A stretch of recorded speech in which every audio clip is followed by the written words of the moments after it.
Mr. and Mrs. Hart, dinner. Outside with Herb.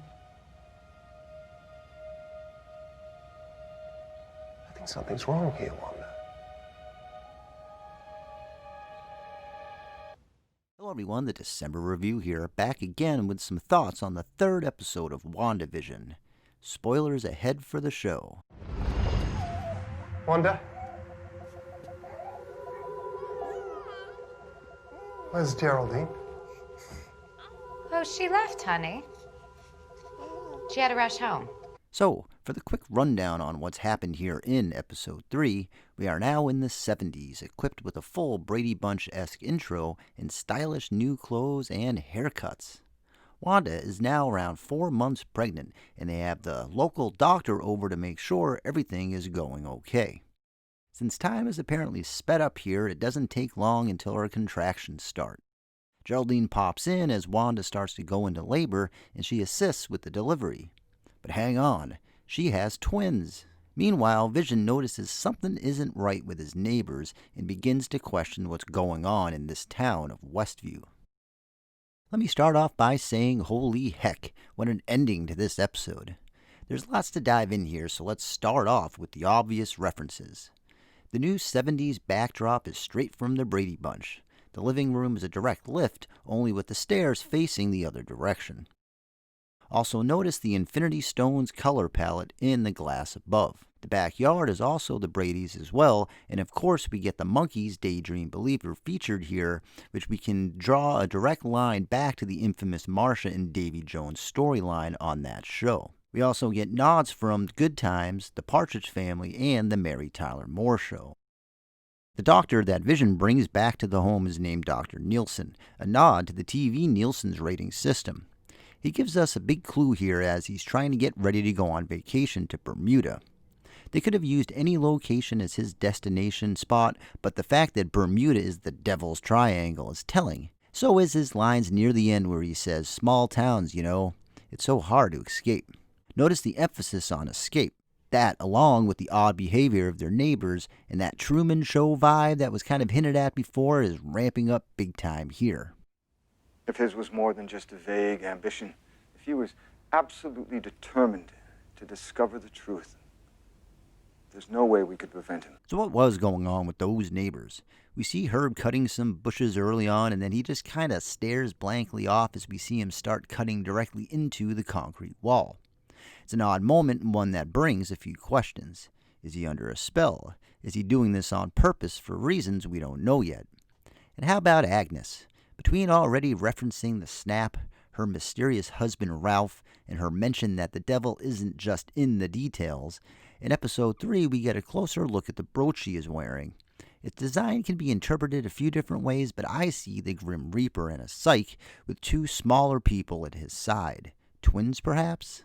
Again, a devil reference, but more on that later. Most intriguing was the ending scene where Wanda and Geraldine are in the house while Vision is outside with Herb and Agnes. We get a huge surprise as Herb is ready to say why they are all there, but is shushed by Agnes. While inside, Wanda mentions she had a twin brother and speaks his name, full accent in tow, leading to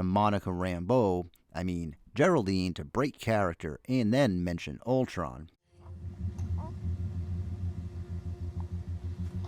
What did you say just now? I said, Wanda, you're such a strong lady. Should I say it one more time for good measure? No? It's a fascinating scene, as Herb and Agnes worry about Geraldine/Monica outside, claiming that she has no home, which brings into question her going to the house in the first place, since she wanted to borrow a bucket for the pipes that burst in her home. Meanwhile, Wanda is becoming increasingly upset with Geraldine and asks her to leave, but not before she boots her from this TV show mental breakdown bubble.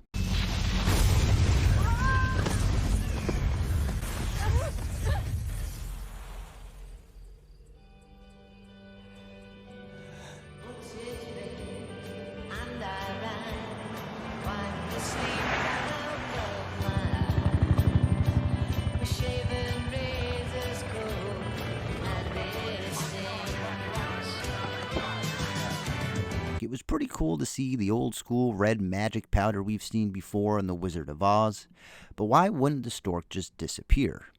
Sure seems like the contractions were throwing off Wanda's magic, as her house and seemingly the entire town was in flux beyond her control. And I'm a bit on board with the idea that the babies could have created some of the magic themselves, hence Wanda's mention of not expecting the butterfly mobile to turn real.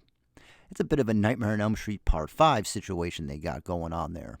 But taking a few things into account, I'm putting most of my chips onto this. It's Mephisto. Marvel's leading devil himself, and overall pain in the side of the Scarlet Witch in the comics is all over Westview. We don't know the overall outline of things just yet and how Wanda's reality bending and sword connect, but Mephisto is being primed for Phase 4. A new wrinkle came out recently where the details for a different post-credit scene in Endgame was released. The film was to end off with Wanda overlooking a lifeless Vision and taking him away, seemingly setting up the events of this show. Also, this came out last November, but it started to regain some steam after Episode 3, where Funko has a Quicksilver pop figure ready to roll out under his WandaVision category. It was quickly swept under the rug for now. I thought the humor was pretty well done throughout the episode, and I'm glad the laugh track went away during the end. That helped create the excellent tension. The back and forth with the baby names was funny and touching as the reveal of the twin was presented. Speed and Wiccan have entered the MCU. The commercial this time is a spoof of the old Calgon Take Me Away commercials. This time it isn't so hard to connect the dots as to the meaning behind it. I saw a theory going around that the pair in these commercials could represent Wanda's parents. It's an intriguing idea, and we shall see how that plays out. Overall, Episode 3 was fantastic, and just as well done as Parts 1 and 2. There's a lot more going on in this episode, but those are just some of my random thoughts. If you like this video, make sure to hit the subscribe button for more, and we will see you next week with Episode 4. I'm a twin. I had a brother. His name was Pietro.